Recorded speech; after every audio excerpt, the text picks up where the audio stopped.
और बात करेंगे खबरों की। कांग्रेस के गुजरात गोवा के मीडिया प्रभारी रत्नाकर सिंह ने छोड़ी कांग्रेस। कांग्रेस के राष्ट्रीय मीडिया संयोजक भी हैं रत्नाकर सिंह। भारतीय युवा कांग्रेस के राष्ट्रीय प्रवक्ता रत्नेश मिश्र ने भी दिया इस्तीफा। कांग्रेस द्वारा प्राण प्रतिष्ठा का निमंत्रण ठुकराने से हैं नाराज। कहा, कांग्रेस ने पहुंचाई हिंदुओं की आस्था को ठेस। तो कांग्रेस से रत्नाकर सिंह ने इस्तीफा दे दिया है। भारतीय युवा कांग्रेस के राष्ट्रीय प्रवक्ता रत्नेश मिश्र ने भी कांग्रेस से इस्तीफा दे दिया है। उन्होंने कहा है कि कांग्रेस ने हिंदुओं की आस्था को ठेस पहुंचाई है। प्राण प्रतिष्ठा का निमंत्रण ठुकराने से ये नाराज हैं, जिसके चलते पार्टी से इस्तीफा दे दिया है।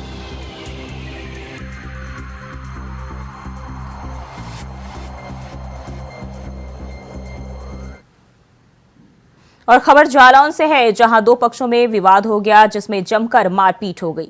बता दें कि दोनों पक्षों के लोगों के बीच रास्ते में आपस में जमकर लात घूंसे चले। वहीं बचाने पहुंची महिलाओं के साथ भी मारपीट की गई।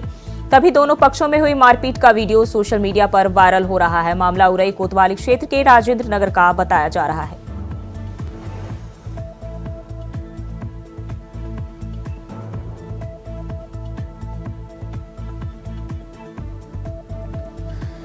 तो बीच बचाव में पहुंची महिलाओं के साथ भी इस दौरान मारपीट की गई है। और जालौन में मारपीट का वीडियो सामने आया है, जहां जो है दो पक्षों में विवाद हुआ और जमकर मारपीट इस दौरान हुई है, जिसका वीडियो सोशल मीडिया पर वायरल हो रहा है।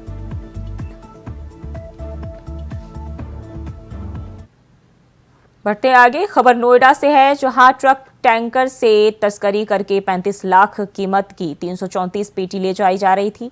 बता दें कि अवैध शराब को पुलिस ने एक मुखबिर की सूचना पर सेक्टर 144 के 67 सर्विस रोड से चेकिंग के दौरान पकड़ा है। साथ ही पुलिस ने शराब तस्करी करने वाले एक तस्कर को भी गिरफ्तार कर लिया है। तो नोएडा से खबर सामने आ रही है, जहां पुलिस को बड़ी सफलता मिली है। अवैध शराब के 7 आरोपी को पुलिस ने गिरफ्तार किया है। साथ ही 334 पेटी अवैध शराब के बरामद किए गए हैं इस दौरान।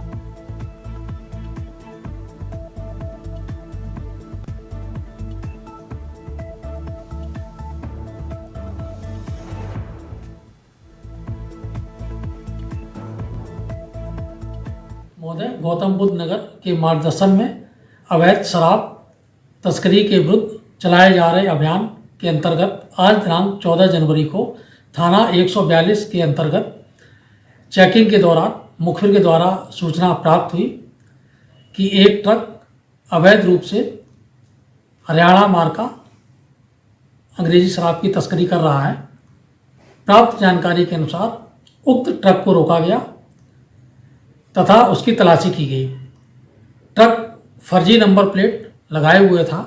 ट्रक में 334 पेटी अंग्रेजी चंडीगढ़ की शराब बरामद हुई हैं। अभियुक्त प्रकाश, जो मूलतः इंदौर का रहने वाला है, इसको गिरफ्तार किया गया है।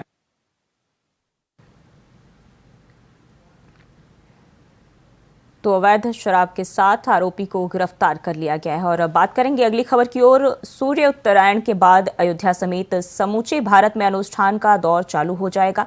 जगह जगह लोग अपने ढंग से राम उत्सव को मनाएंगे। ऐसे में महंत दिलीप दास अपने ही अंदाज में राम उत्सव को मना रहे हैं। उनके द्वारा 9 दिवसीय रघुवंश अभिराम अमृत महोत्सव मनाया जाएगा, जो 17 जनवरी से शुरू होकर 25 जनवरी को समाप्त होगा। मकर संक्रांति के बाद पूरे देश ही, अयोध्या ही नहीं पूरे देश में अनुष्ठानों का बिल्कुल दौर शुरू हो जाएगा। और इस समय हम सरयू तट पर ही मौजूद हूँ और यहाँ पर आप कैमरे में बिल्कुल आप देख पा रहे होंगे कि किस तरह से टेंट सिटी बनाई गई है। टेंट सिटी आपकी इस बात करें तो टेंट सिटी में सभी प्रकार की सुविधाएँ दी गई हैं। जो भी राम भक्त अब देश विदेश से आएंगे उनको इन्हीं टेंट सिटी में रखा जाएगा। और आपको बता दो कि राम उत्सव लोग अपने अपने ढंग से मना रहे हैं। ऐसे में हमारे साथ दिलीप दास जी महाराज जी हैं। महाराज जी, सबसे पहले इंडिया वाइज टीवी चैनल पर आपका बहुत बहुत स्वागत है। महाराज जी, बहुत बहुत धन्यवाद। महाराज जी, किस तरह से आप राम उत्सव को मना रहे हैं जी? इस समय मैं ही क्या पूरा विश्व मना रहा, पूरा देश मना रहा है और हमारे लिए सबसे बड़ा उत्सव है।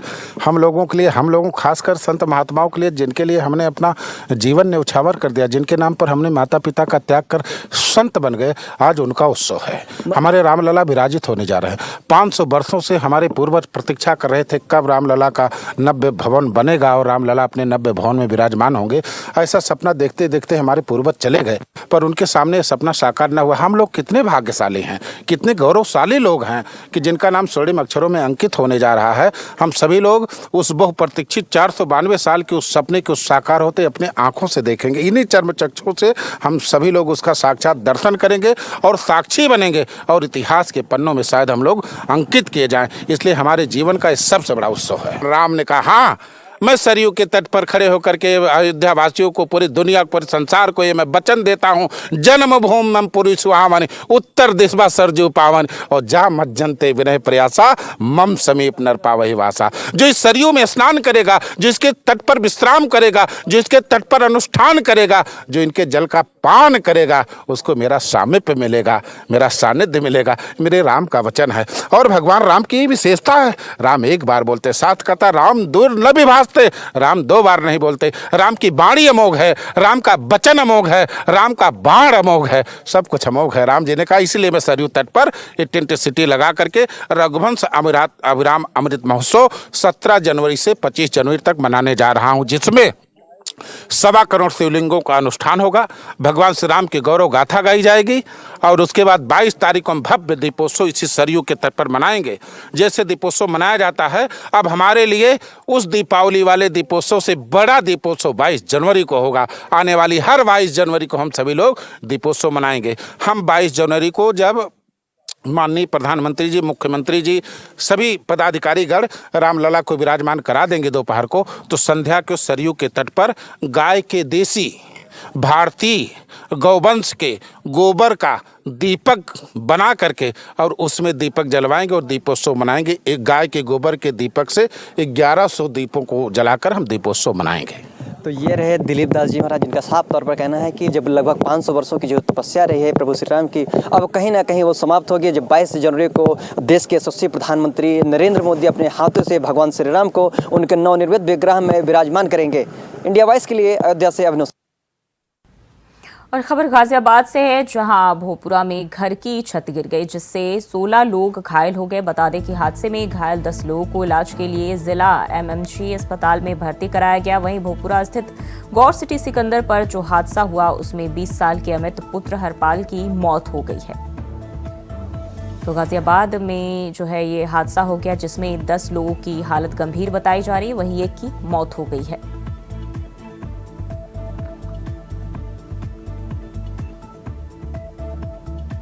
घर की छत गिरने से यह हादसा हुआ। वहीं घायलों को अस्पताल में भर्ती कराया गया है, जहां उनका इलाज किया जा रहा है।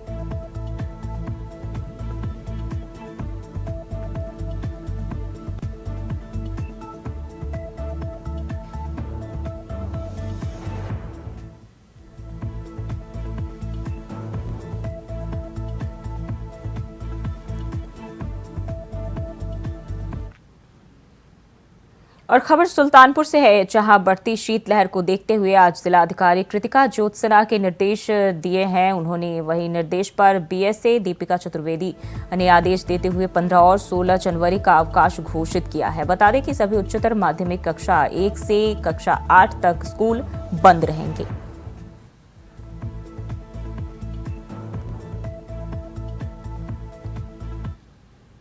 और रुक करते अगली खबर की ओर, प्रयागराज में आज से माघ मेले की शुरुआत हो गई है, लेकिन पहले स्नान पर्व मकर संक्रांति पर आस्था का सैलाब उमड़ पड़ा। वहीं कड़ाके की ठंड के बीच श्रद्धालुओं ने ब्रह्म मुहूर्त में संगम की डुबकी लगा रहे थे। और बता दें कि स्नान पर लाखों श्रद्धालुओं के पहुंचने का अनुमान है। साथ ही माघ मेला 2024 के पहले स्नान पर्व के मद्देनजर प्रशासन ने सुरक्षा के कड़े इंतजाम किए। वहीं इंडिया वॉइस संवाददाता शोएब रिजवी ने व्यवस्थाओं का जायजा लिया, जिसके बाद इंडिया वॉइस ने पुलिस कमिश्नर रमित शर्मा से खास बातचीत की। सनातन धर्म के आस्था के सबसे बड़े मेले की शुरुआत हो चुकी है। माघ मेला हालांकि हर वर्ष होता है, लेकिन इस बार कुछ खास होगा, क्योंकि 2025 में इसी पर संगम ग्राउंड पर एक बड़ा आयोजन होगा। जिसको लेकर के कहीं न कहीं रिहर्सल के मूड में है।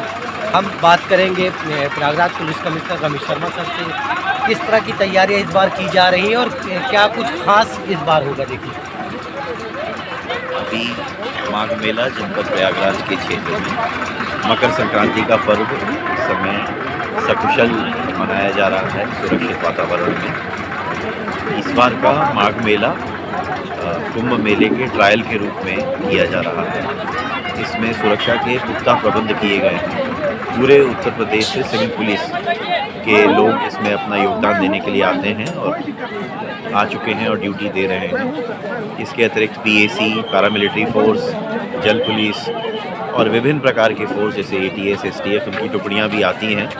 एसडीआरएफ, एनडीआरएफ सबकी टुकड़ियाँ यहाँ रहती हैं और वो इस सुरक्षित वातावरण को बनाए रखने में अपना योगदान देते हैं। अच्छा, क्राउड मैनेजमेंट का किस तरह से इंतजाम है, क्योंकि सबसे ज़्यादा जो चुनौती रहती है भीड़ को नियंत्रित करना। भीड़ को नियंत्रित करने के लिए जो ट्रेडिशनल तरीके हैं उनके साथ ही साथ में टेक्नोलॉजी का भी इस्तेमाल किया जा रहा है। पूर्व से जो यातायात की स्कीमें बनी हुई हैं उनका रिहर्सल करा के उनको वॉच टावर से देख के उनका प्रयोग किया जाता है। इसके साथ ही साथ IEEE विभिन्न कैमरों के माध्यम से भी चीज़ों को देखा जाता है और AI कंपोनेंट को इस बार प्रयास किया जा रहा है। अच्छा, आखिरी सवाल ये आपके साथी मोनिका है, पूरी तैयारी करके मोनिका संगम और चावल से करना चाहेंगे इंडिया के लिए। आपका प्रतीक्षा करेंगे। आप आके सभी से इनसे अपील मिले है और कि मिली सुरक्षा वाले के पुख्ता प्रबंध हैं, फिर भी छोटी छोटी सावधानियां अपनी जरूर बरतनी चाहिए। अगर आप नहाने गए हैं तो आपने अपने परिवार या अपना सामान किस खंबे के पास छोड़ा है, किस स्थान पे छोड़ा है, उसको एक बार ध्यान से ज़रूर देख लें। विभिन्न खंभों पे अलग अलग नंबर लिख के लगाए गए हैं, श्रद्धालुओं की सुविधा के लिए है कि उन्हें याद रहे कि किस नंबर पे उन्होंने अपना सामान छोड़ा था या परिवार के लोग छोड़े थे। छोटे बच्चे हैं तो उनकी जेब में मोबाइल नंबर अपना लिख के, अपना नाम पता लिख के ज़रूर छोड़ दें, जिससे बच्चा अगर खोया पाया केंद्र तक आता है तो लोग आपको कॉल करें। आज सुबह से कई खोए पाए लोगों को और कई लोग जिनकी वस्तु खो गई थी उन्हें मिलाया जा चुका है। तो यदि छोटी सी सावधानी बरतें तो काफ़ी चीज़ों में सुविधा आपको स्वयं होगी। बिल्कुल, तो ये कह सकते हैं कि पुलिस कमिश्नर ने भी अपील की है कि आप पुलिस का सहयोग करें, पुलिस आपके लिए है और निश्चित तौर पर आज से शुरुआत हो चुकी है। जिस तरह से आज की तैयारी दिख रही है, आने वाले दिनों में तैयारी और बेहतर दिखेगी और जो 2025 के कुंभ का रिहर्सल माना जा रहा है, जो सरकार का ड्रीम प्रोजेक्ट है, उसको और बेहतर कराने में सफल होंगे। Shoaib Rizvi, India wise, Prayagraj. और हरियाणा के बिजली मंत्री चौधरी रणजीत सिंह चौटाला गुरुग्राम पहुंचे, जहां PWD रेस्ट हाउस में अधिकारियों के साथ बैठक करेंगे। बैठक में दक्षिण हरियाणा बिजली वितरण निगम के MD भी मौजूद रहेंगे और इस दौरान बिजली वितरण निगम को लेकर कई मुद्दों पर चर्चा हो सकती है।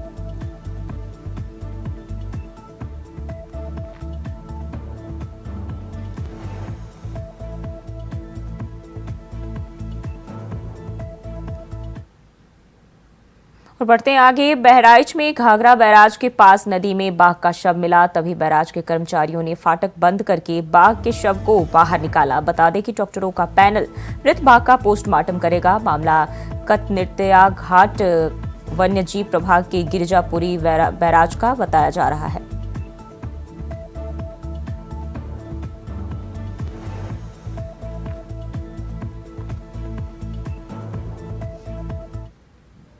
और खबर कन्नौज से है, जहां बैंकों की सुरक्षा को लेकर पुलिस अलर्ट मोड पर है। बता दें कि पुलिस ने बैंक के एंट्री रजिस्टर चेक कर आने वालों की जानकारी ली। इस दौरान पुलिस ने ATM के आसपास खड़े संदिग्धों से भी पूछताछ की। साथ ही पुलिस ने बैंक मैनेजर से बात कर CCTV कैमरे भी चेक किए।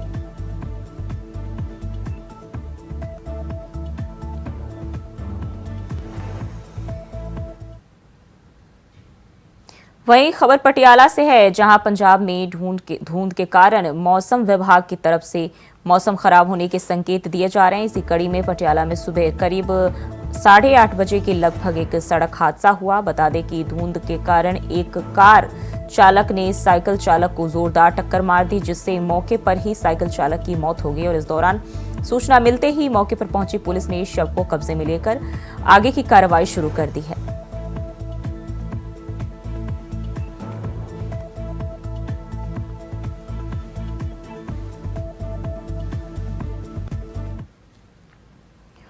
खबर चंडीगढ़ से है, जहां पंजाब सरकार ने ग्रामीण पंचायत को भंग कर दिया है। बताया जा रहा है कि ग्रामीण चुनावों को लेकर भंग किया गया है, जिसको लेकर 16 जनवरी को रिकॉर्ड जमा करवाने के आदेश दिए गए और अधिकारी की ड्यूटी लगाई गई है।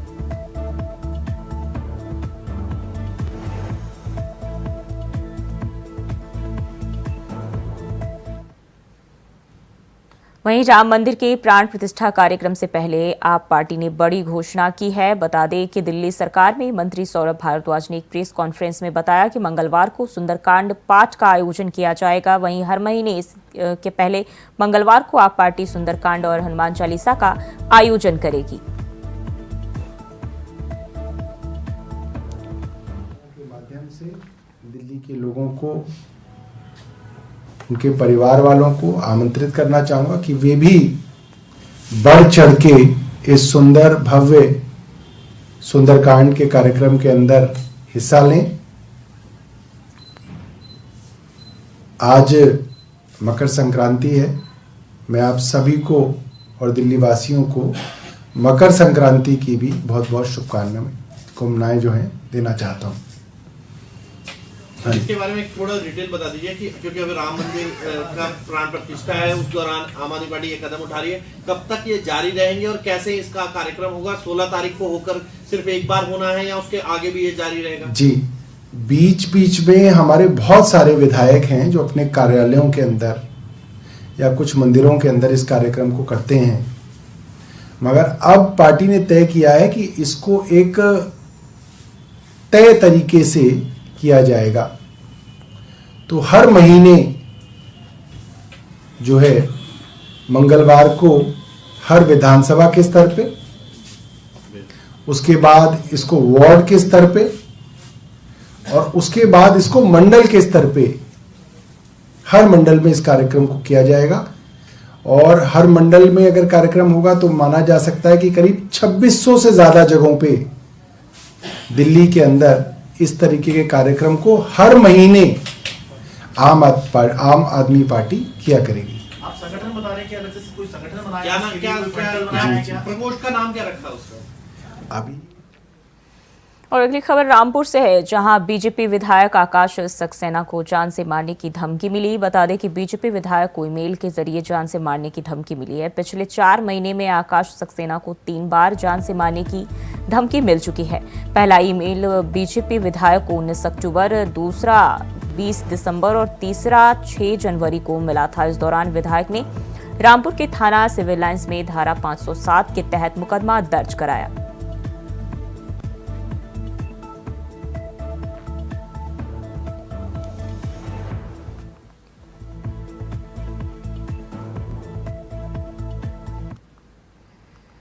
और उत्तर प्रदेश स्थित अयोध्या में रामलला के दर्शन और सरयू में स्नान के लिए पहुंचे कांग्रेस प्रतिनिधि मंडल के लिए उस समय असहज स्थिति पैदा हो गई जब राम मंदिर के बाहर पार्टी का झंडा छीनने की कोशिश की गई।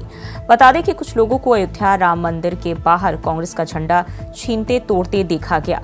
साथ ही इस मामले पर अयोध्या कांग्रेस महिला प्रभारी रेणु राय ने कहा, कुछ असामाजिक तत्वों ने हमारी पार्टी का झंडा छीन लिया है और हमारी पार्टी के कार्यकर्ताओं के साथ दुर्व्यवहार किया। यह एक शर्मनाक और निंदनीय कृत्य है। राम मंदिर सभी का है।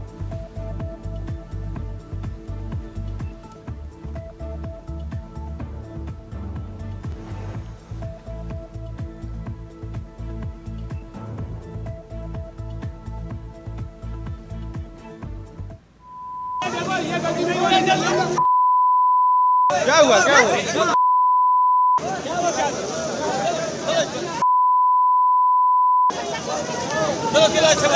अरे लेकिन यहाँ इनको मान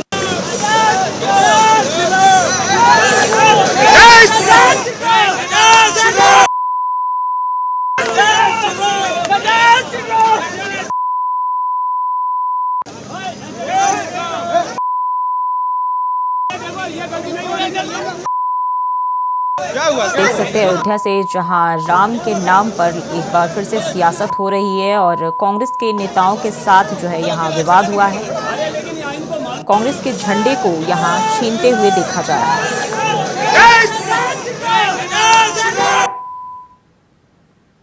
और फिलहाल के लिए बुलेटिन में बस इतना ही। खबरों के लिए बने रहिए इंडिया वॉइस के साथ।